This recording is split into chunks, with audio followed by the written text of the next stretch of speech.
Om Swastiastu.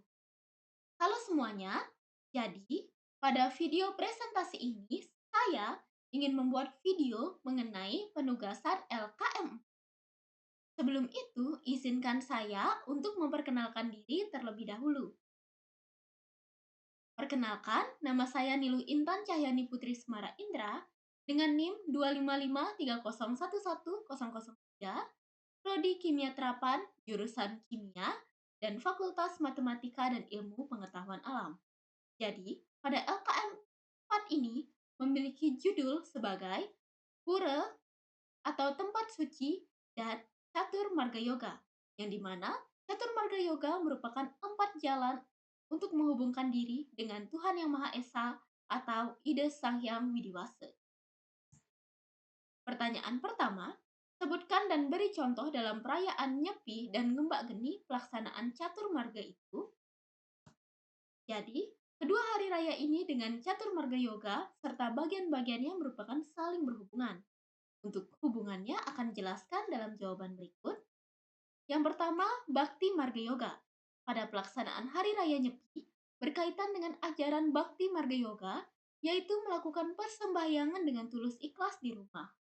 Kemudian, pada Hari Raya Ngembak Geni, dilakukan dengan saling memaafkan dan memperkuat hubungan kekeluargaan satu sama lain. Yang kedua adalah Karma Marga Yoga, yang dimana pada pelaksanaan Hari Raya Nyepi, melakukan segala ritual baik sebelum, saat Nyepi maupun setelah Nyepi dengan tulus ikhlas merupakan pelaksanaan dari Karma Marga Yoga.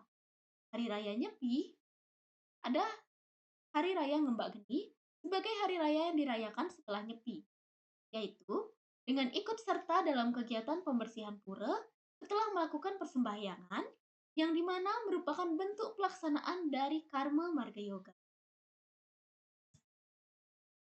Selanjutnya ada Jenana Marga Yoga, yang dimana pada pelaksanaan Hari Raya Nyepi dilakukan membaca kitab-kitab suci untuk mencari pengetahuan yang lebih dalam mengenai agama Hindu. Selanjutnya, pada Hari Raya Ngembak Geni dilakukan dengan mengikuti Dharma Wacana mengenai pengetahuan keagamaan Hindu yang diadakan sewaktu Hari Raya Ngembak Geni. Ini dilakukan demi menambah ilmu pengetahuan mengenai Hindu untuk bisa mencapai moksa melalui jalur Jenana Marga Yoga.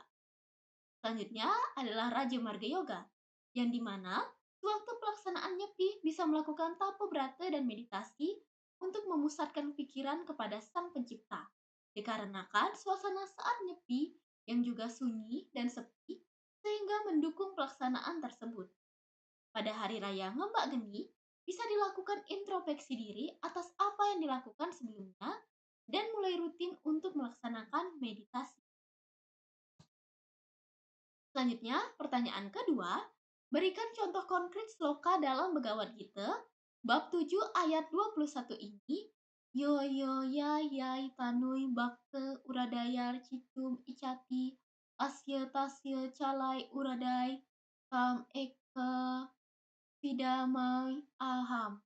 Terjemahan, kepercayaan apapun yang ingin dipeluk seseorang, aku perlakukan mereka sama dan ku berikan berkah yang setimpal supaya ia lebih mantap. Jawaban yang bisa saya berikan adalah menghormati dan berteman dengan teman yang berbeda agama, keyakinan, suku bangsa, dan lain sebagainya, melakukan ibadah menurut keyakinan dan kepercayaan masing-masing dengan tulus ikhlas, tidak memaksakan orang lain untuk memilih kepercayaan yang dianut. Salah satu contohnya, atau foto ini adalah mencerminkan satu prodi kimia terapan yang tetap berteman walaupun kami memiliki banyak perbedaan dari segi agama, suku, maupun daerah asal atau provinsi. Selanjutnya, pertanyaan ketiga, sloka berikut berbunyi apan ikin dadi wewang, utama juga ya mimitaning mangkana, wenangya tumulung awaknya sangkeng sangsara, maka sadanang subakarma hinganing kotamaning dadi wewang. Yang artinya, menjelma menjadi manusia itu adalah sungguh-sungguh utama. Sebabnya demikian, karena ia dapat menolong dirinya dari keadaan sengsara atau lahir dan mati berulang-ulang. Dengan jalan berbuat baik, demikianlah keuntungannya dapat menjelma menjadi manusia. Dalam kitab Sarasas Muscaya bab 1 Sloka 4, maka apa yang bisa Anda atau saya lakukan dalam beragama tentang sloka ini? Jawaban saya adalah dengan melakukan sembahyang 3 kali sehari, melakukan yatnya dan menolong sesama dengan perasaan tulus ikhlas, menjauhi perubahan atau perbuatan buruk, dan berkebalikan dengan dharma, seperti melakukan kekerasan dan kebohongan tidak akan saya lakukan. Dan yang terakhir, melakukan kegiatan yoga dan tapabrata secara berkala. Selanjutnya adalah pertanyaan keempat. Tempat suci Hindu adalah suatu tempat maupun bangunan yang dikeramatkan oleh umat Hindu atau tempat persembahyangan bagi umat Hindu untuk memuja Brahman beserta aspek-aspeknya. Sebutkan dalam satu pura untuk pemujaan roh para orang suci yang dihormati dalam agama itu. Jadi, jawaban saya, pura yang digunakan untuk memuja roh leluhur bagi umat Hindu, salah satunya adalah Pura Pedarman. Pura ini digunakan sebagai tempat suci untuk memuja leluhur dalam satu garis keturunan.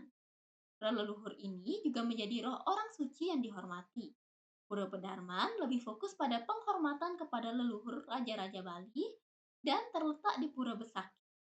Salah satu contohnya adalah Pura Pedarman, Pura Ratu Pase, yang digunakan oleh Wangsa Pase untuk menghormati leluhurnya. Selanjutnya pertanyaan 5, Pura di Bali. Sebutkan tempat pemujaan dewa-dewi Hindu beserta inkarnasinya ke dunia atau awatara. Seperti misalnya Rama dan Krishna. Jawaban saya, Pura Dalam dan Pura Siwa Dampati digunakan untuk memuja Dewa Siwa. Selain itu, Pura Siwa Dampati digunakan juga untuk melakukan pemujaan terhadap Dewa Siwa dan Dewi Parwati. Pura Puta dan Pura Gunung Kawi digunakan untuk memuja Dewa Wisnu. Pura Goa Lawah digunakan untuk memuja Dewa Maheswara. Pura Desa dan Pura Prajapati digunakan untuk memuja Dewa Brahma. Dan terakhir, Pura Luhur Uluwatu digunakan untuk memuja Dewa Indra. Umat di Bali menganut ajaran Hindu Dharma yang dimana pemujaan dan persembahyangan utama ditujukan kepada ide Sang Hyang Widiwasa dalam manifestasinya sebagai Dewa Trimurti, yaitu Brahma, Wisnu, Siwa. Meskipun Krishna dan Rama adalah awatara dari Dewa Wisnu, tapi pemujaan Dewa Krishna secara spesifik di pura tradisional Bali tidak dominan dilakukan seperti di India. Selanjutnya adalah pertanyaan ke-6. Tempat suci Hindu umumnya terletak di tempat-tempat yang dikelilingi oleh alam yang asri, seperti misalnya laut, pantai, gunung, gua, hutan, dan sebagainya. Mengapa demikian? Jawaban saya, ini semua agar memiliki nilai-nilai kesucian, sehingga bisa mendapatkan pikiran-pikiran yang suci saat bersembahyang. Yang kedua adalah dikarenakan tempat tersebut memiliki nilai spiritual atau magis yang tinggi, sehingga dapat dijadikan tempat untuk melakukan pemujaan. Ketiga, alam yang asri ini dianggap oleh umat Hindu sebagai tempat tinggalnya para dewa serta leluhur. Tempat suci yang asri akan memudahkan individu untuk melakukan meditasi di bumi. Sekian video presentasi dari saya. Saya tutup dengan ucapan terima kasih dan para mesanti. Om Santi Santi Santi.